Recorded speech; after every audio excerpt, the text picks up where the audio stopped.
Januari 2013, IR, bocah anak pemulung tiba-tiba mengalami panas tinggi yang berujung maut. Berdasarkan hasil pemeriksaan kesehatan, bocah Malang ini ternyata mengalami pemerkosaan hingga harus mengidap penyakit kelamin. Ironisnya, setelah polisi melakukan penyidikan, tersangkanya justru mengerucut pada sosok ayah kandung R, Sunoto. Februari 2014, keberadaan Panti Asuhan Samuel Serpong Gading Tangerang tiba-tiba menjadi pembicaraan. Bukan karena prestasi, melainkan tingkah pola pemilik panti Samuel Watulingas dan sang istri yang diduga melakukan kekerasan pada anak asuhnya. Ditendang, digigit, dikurung, dirantai adalah sedikit dari begitu banyaknya kekerasan fisik yang dialami anak asuh Panti Samuel. Bahkan, Samuel Watulingas juga diduga tega melakukan kekerasan seksual pada dua anak asuhnya yang masih di bangku SMP.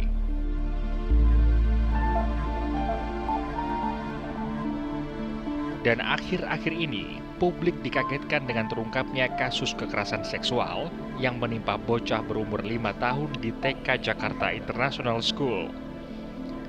Hal tersebut terungkap saat sang ibu melihat perilaku korban yang tak biasa. Aka, bocah tanpa dosa itu pun sempat mengalami sakit panas dan didiagnosa tertular penyakit kelamin. Tragisnya, dengan sistem pengamanan berlapis yang diterapkan oleh JIS, ternyata pelaku kekerasan adalah sekumpulan pekerja kebersihan yang diambil JIS dari perusahaan outsourcing terbesar, PT ISS. Hingga saat ini polisi menetapkan Agun dan Awam sebagai tersangka dari 5 orang yang diduga melakukan kekerasan seksual pada AK. Dari beberapa kasus, banyak yang terjadi justru yang melakukannya adalah orang terdekat anak ya, Kak Iya, Seto. betul. Apa Iya, analisanya? karena paradigma keliru mengenai anak, seolah anak-anak juga komunitas kelas bawah, seolah-olah kalau kita berbicara mengenai HAM, pelanggaran HAM itu adalah orang dewasa yang dilanggar. Kalau anak, apalah sih anak, begitu. Paradigma ini yang harus diluruskan. Paradigma di mana anak-anak adalah juga manusia seutuhnya yang harus dihargai hak asasinya. Itulah sebenarnya kemudian PBB kemudian mencanangkan suatu Convention on the Rights of the Child, konvensi hak anak, dan ini hampir semua negara di dunia meratifikasi konvensi ini. Jadi baik negara itu negara Islam, negara manapun juga itu meratifikasi untuk menunjukkan betapa keberpihakan demi kepentingan terbaik bagi anak itu adalah sesuatu yang harus diutamakan. Kasus apapun itu yang melibatkan anak-anak, Kak Seto dan rekan-rekan berada di garda terdepan ya. Ada beberapa yang ingin kami perlihatkan. Kita lihat dulu artikel yang pertama, Kak Seto ya. Ya, Baik. ya. Kak Seto sesali sikap guru JIS terkait pelecehan seksual anak. Kenapa Kak Seto menyatakan ini? Iya, memang karena seharusnya seorang guru sangat peduli pada kondisi setiap murid-muridnya. Artinya katakanlah anak usia prasekolah ya, usia 5 atau mungkin 6 tahun, kalau ke kamar kecil harusnya ada pengawasan. Harusnya takutnya apa misalnya terpleset atau tiba-tiba ada kecoa atau apa yang dia takut, kaget misalnya. Jadi Tidak harus dilepas ada begitu pendamping. saja. Iya. Kalau toh pun misalnya dengan alasan untuk kebebasan dan kemandirian, guru harus tahu sekali bahwa tempat itu cukup aman untuk anak-anak. Jadi bersih, rapi, kering, dan tidak ada orang-orang lain yang ada kemungkinan melakukan suatu tindakan-tindakan yang justru mengandung unsur kekerasan dan berbahaya pada anak. Baik. Pada waktu anak sudah kembali, setiap guru harus mengawasi setiap siswa, bagaimana ekspresinya, senyumnya bagaimana, spontanitasnya bagaimana. Anak yang sudah mengalami satu kali pengalaman yang sangat mengerikan seperti itu, tentu berbeda, tentu akan stres, takut, kemudian diam, ya. Aroma atau Roman suasana, muka. ya roman muka ini harus sangat terbaca oleh setiap guru-guru profesional. Apalagi di sebuah sekolah yang sangat diperhitungkan, sangat bergengsi ya, dan segala macam mahal dan seterusnya. Baik, artinya dalam hal ini guru lalai ya. Iya, kalau Baik. toh pun tidak lalai juga ada semacam pembiaran. Baik. Itu yang harus diselidiki sehingga jangan sampai hal ini terjadi pada sekolah-sekolah yang lain. Baik, Kak Seto Begitu. kita melihat artikel yang kedua. Ya. Duh, kekerasan seksual terhadap anak terus meningkat. Bisa dijelaskan?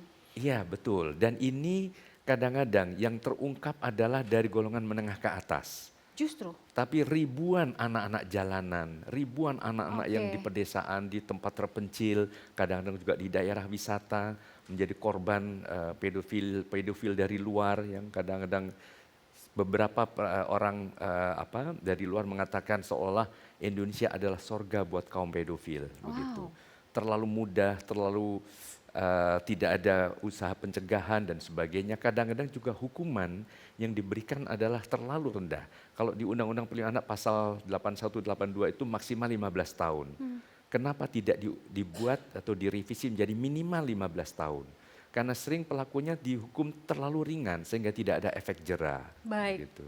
Ini ada artikel berikutnya.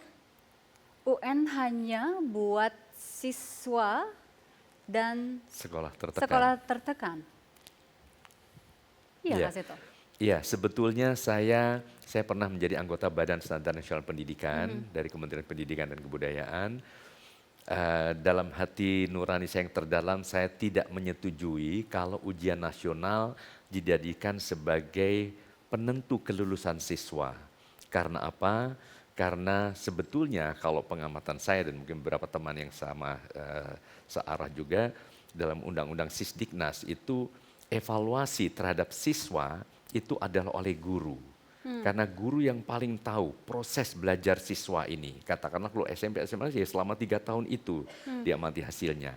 Sementara ujian nasional hanya sesaat, ibaratnya melihat profil seorang cakep atau tidak hanya satu jepretan foto. Tapi kalau film itu kan proses yang cukup panjang sehingga tahu oh senyumnya begini, kalau marah begini dan sebagainya.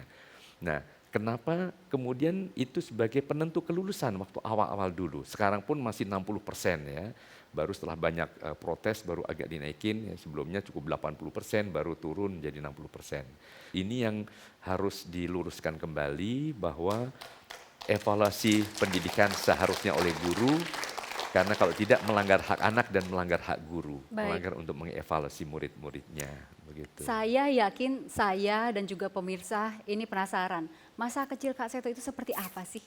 Bisa menjadi sangat penyayang terhadap anak-anak Indonesia. Berani untuk dibongkar? Kami kembali Iya. saat lagi. Saya memang sempat ya jadi gembel, tidur di emperan toko, diusir satpam.